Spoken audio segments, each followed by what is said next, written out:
PokeClass is sponsored by CollectorsCash.com, who are now stocking your brand new set, Dragons Exalted, at very competitive prices. Whether you want to kickstart your collection with a sealed box, or want those competitive singles for a tournament, Collectors Cash should be your first stop. Check out www.collectorscash.com after the show for all of your competitive Pokemon TCG needs.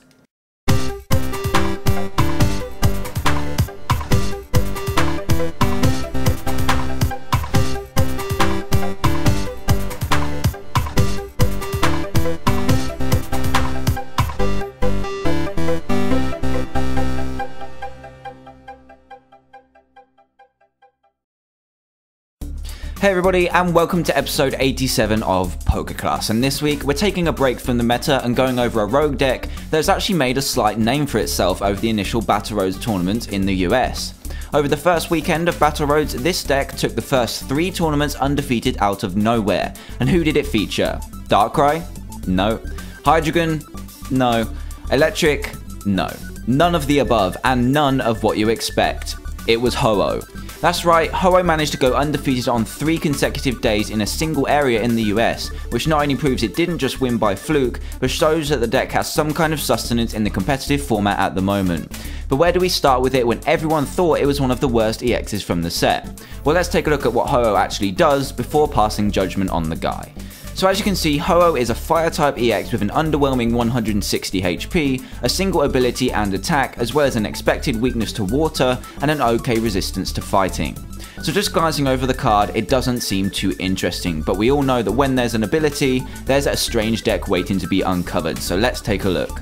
Ho-Oh's ability is called Rebirth, and is a very unique ability as it activates when Ho-Oh is in the discard pile rather than when in play, and it allows you to flip a coin. If the result of this flip is tails, nothing happens, but if the result is heads, you get to put Ho-Oh onto your bench from the discard pile and attach 3 different types of basic energy to it, also from the discard pile. So this ability has some form of energy acceleration included within, and resembles something like Jirachi from a previous format, and it also plays a similar role in the decks it's included in. So if you flip heads and have 3 different energy in the discard pile with Ho-Oh, you could be attaching 3 energy straight away for free, with your energy attachment for the turn still available. However, where is this energy going to go after attaching it? Let's have a look at Ho-Oh's attack.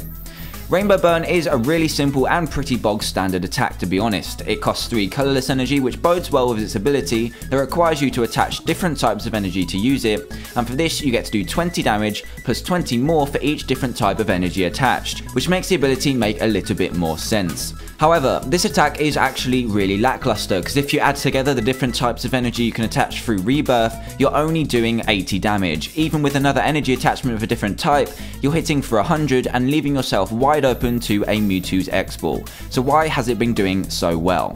Well, that's because it's what we pair with Ho-Oh that makes the attackers of the deck. Ho-Oh is used more for its energy acceleration than for its attack, as mentioned earlier, so let's take a look at how we can use Ho-Oh to make an incredibly fast and slightly competitive deck. Here's a quick skeleton I've put together to get you started building on this fairly strange deck. As you can see, the list is extremely bare, but that's because we just have the Ho-Oh engine in here, and the attackers and techs can be decided later on. So we start off with the expected 3 Ho-Oh EX, which is definitely bare bones, as you would almost certainly run 4 in Ho-Oh based decks. But for saving space's sake, you can drop down to 3 for this skeleton. The next 6 spaces are held for alternative attackers, and we'll look at some of those you can choose when we finish looking at the idea of the deck, and there are quite a few you can choose from.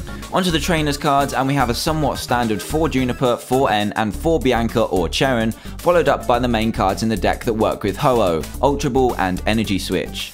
For Ho-Oh's ability to work, you need it to be in the discard pile as soon as possible, so a combination of 4 Juniper and 4 Ultra Ball is going to help you not only draw cards and search for more Pokemon, but be able to get your Ho-Ohs into the discard pile where they belong before you start using its ability. The next card in the list is Energy Switch, which really completes the way Ho-Oh works as an energy accelerator. With Shaman from Unleashed out of the format, there is no other way to move multiple energy types around the board other than Energy Switch, which gives you that little bit more versatility that Ho-Oh needs to become worth it in a deck. Just imagine your ideal turn 1 and then put 4 of each card to do that into your bare bones skeleton, and this is pretty much what you get. With Ultra Ball and Juniper searching and discarding your Ho-Ohs and Energy Switch there to manipulate the energy all on turn 1, you've got the recipe for a very fast deck here. If you throw in other energy cards like Double Colorless, paired with Ho-Oh, you could be doing a lot of damage on your first turn. So let's take a look at what kind of attackers you can pair with this guys get maximum damage output. The first attackers that come to mind are ones that feature completely colourless costs, as you don't have to worry about which energy you're putting into the discard pile with Ho-Oh, and you can use double colourless with them to get much faster starts. The initial one that comes to mind is Tornadus EX, who has already become known for coming out of the block fast and hitting for either 60 or 100 damage on turn 1, and here he can continue the trend. Having a Tornadus EX active with a Ho-Oh head, Energy Switch and Double Colorless gives you 100 damage on turn 1, which can not only donk, but can pile serious pressure on your opponent very early in all other cases. This does sound a lot to get on the first turn, and flips are there because that's what the ability is all about. But when you factor in the power of Juniper, you can get these ingredients for the turn 1 attack a lot easier than it sounds. Of course, there will be a little bit of luck involved with draws and flips, but this is why Ho-Oh isn't massively competitive, but when it works, it can really dish out some damage. Another colourless attacker you can pair with this strategy is Registeel EX, a brand new EX that can also attack on turn 1 with the Ho-Oh engine with triple laser, dealing 30 damage to 3 of your opponent's Pokemon straight away. Just imagine having 3 of your basics such as Dino, Gibble or Swablu being hit for 30 on the first turn with nothing you can do but watch 3 easy prizes get taken on the next turn because of the speed of this crazy deck. This is just another attacker that can take full advantage of the perfect turn 1 and can give Ho-Oh the initial damage it needs to sweep up later on if needs be in the later stages of the game. And of course, there is always Mewtwo EX to join the turn 1 army. The attack isn't as ideal on the first turn as Tornadus's is, but sometimes it's just a 40 or 60 you need from X-Ball to get the job done, which can be done with this particular deck on turn 1. It's also possible to revenge KO opposing Mewtwo's from nowhere with a Mewtwo, Double Colorless and Energy Switch shenanigan, which can also come in useful depending on your metagame. Another attacker you should consider including is the result of the current developing metagame and can utilise Energy Switch really well, and that is Terrakion. Terrakion, as we all know by now, is an incredible revenge attacker in normal situations, but in situations involving Darkrai, it is so much better, being able to take multiple prizes with one attack, which is why it is included in here. Since you can utilise all kinds of energy and run the maximum amount of Energy Switch, you have a good chance of springing Terrakion Retaliate KOs out of nowhere, owning a potential place in this deck. If you know your metagame is going to be running rampant with Darkrai and Eels variants, and let's face it, whose isn't, then definitely try out this in your Ho-Oh build to give it more versatility against your metagame. Now that we've taken a look at the bare bones list of Ho-Oh, here is a complete list of the deck to show you how it can be built, even though there are multiple ways you can go about it, which I'll cover in a second. This particular version of the deck runs all of the attackers I mentioned earlier, Registeel, Tornadus, Mewtwo and Terrakion, which could make it a little bit clunky, but testing will show which ones, if any, you need to take out to make it as consistent as possible. In this list I've put 4 Ho-Oh simply because it gives you as much possible chance of having it available to discard as early as you can in the game, as multiple Ho-Ohs in the discard means more flip chances you'll have with Rebirth. The only issue with running maximum Ho-Oh is that you can start with it a little bit too much, which you don't really want to be doing, as you want them to be in the discard before they hit the field, but with this version of the deck running Super Scoop Up, you should be okay. The other attackers I've included are Registeel, Tornadus and Mewtwo, all of the colourless attackers that we talked about earlier, but I've also included a single Terrakion to make full use of it, being a great counter to the current metagame. All of these attackers can apply early pressure, which is what the deck is designed to do, but feel free to experiment with the numbers as to which attackers you prefer to be using when piloting the deck. As mentioned earlier, we have kept to the original supporter lines from the bare bones list, but you can decide whether you want to use Max Bianca, Max Cheren, or a mix of the two, which seems to be a common decision to make in deck building at the moment. I would suggest having more Bianca than Cheren as you run 4 Ultra Ball to get your hand down as much as possible, but some people just like the more consistent draw of Cheren to keep them going.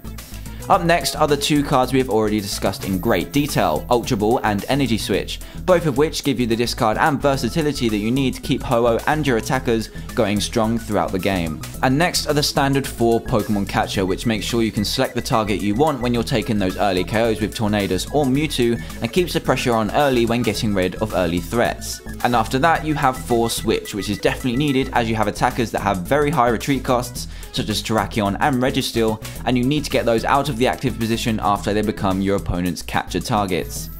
Following on from this, we have 4 Super Scoop Up, which is one of those cards which adds another element of luck to the deck, but when it pays off big time.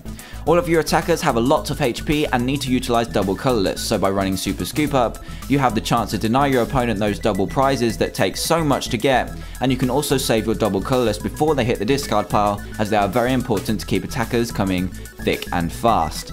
Second to last, we have another card to help you search out your Pokemon, Heavy Ball. Heavy Ball is the best search for beefy Pokemon in the game, and since you run both Registeel and Terrakion, it is a no-brainer to include a search card that doesn't waste resources to grab one of your ideal first turn attackers.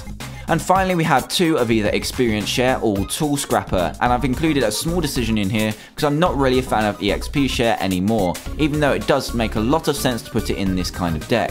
To me, EXP Share has decreased a lot in playability thanks to Tool Scrapper, and Tool Scrapper can get really annoying when you're relying on them to keep your energy in play, and it can be devastating if they just disappear as if they weren't there.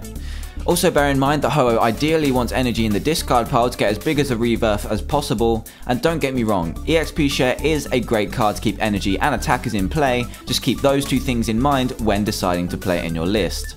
The other card is Tool Scrapper, as it pairs so nicely with both Registeel and Terrakion. Registeel can utilise Tool Scrapper, as Eviolite can get really annoying when you're trying to spread damage, as hitting for 10 is next to useless when you could be doing 30 instead, and Terrakion can get rid of those pesky Eviolites too, before retaliating at Darkrai that has just taken a KO.